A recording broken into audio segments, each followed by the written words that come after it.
നമ്മുടെ P V Anwar ഉണ്ടല്ലോ, P V അൻവറിൻ്റെ നിലവിലെ വിവാദങ്ങൾ നോക്കുമ്പോൾ അദ്ദേഹം മുസ്ലിം ലീഗിലേക്ക് പോകുകയെന്ന് നമുക്ക് തോന്നുന്നുണ്ട്. 4 കാരണങ്ങൾ കൊണ്ട് അദ്ദേഹം മുസ്ലിം ലീഗിലേക്കാണെന്ന് വ്യക്തമാണ്.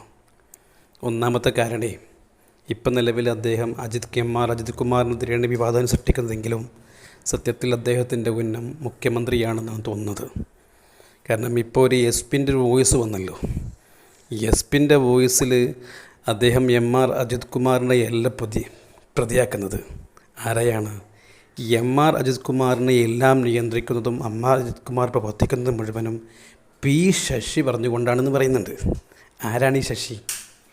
മുഖ്യമന്ത്രിയുടെ പൊളിറ്റിക്കൽ സെക്രട്ടറിയാണ്. ഈ ശശി. അപ്പോൾ മുഖ്യമന്ത്രിയുടെ പൊളിറ്റിക്കൽ സെക്രട്ടറി പറഞ്ഞിട്ടേ അജിത് കുമാർ എല്ലാ തീരുമാനങ്ങളും എടുക്കുള്ളൂ എന്ന് പറയുന്നുണ്ടല്ലോ.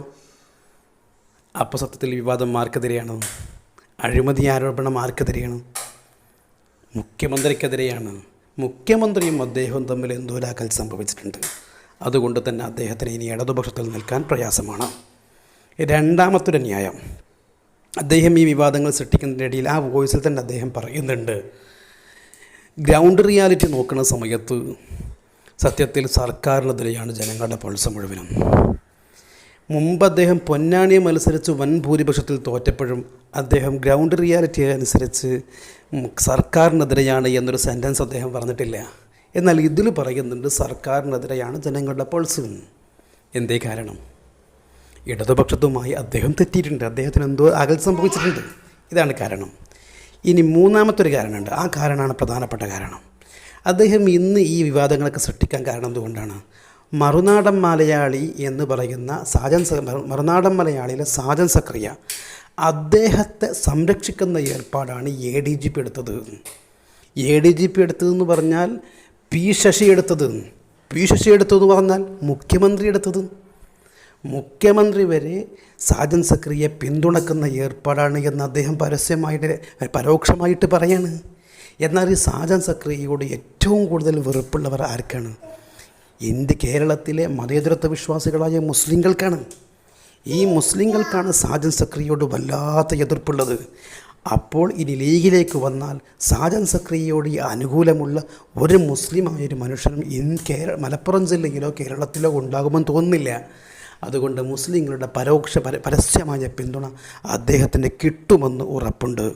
ഈ സാജൻ സക്രിയയെ വെളുപ്പിച്ചെടുക്കുകയാണ് മുഖ്യമന്ത്രിയും പി ശശിയും ADGPയും എന്ന് പറയുന്ന കുറ്റകരമായൊരു ആരോപണമാണ് അദ്ദേഹം മുഖ്യമന്ത്രിക്കെതിരെ ഉയർത്തിപ്പിടിക്കുന്നത്. നാലാമത്തൊരു കാരണം, അത് പ്രധാനപ്പെട്ട കാരണം. എന്താ കാരണം?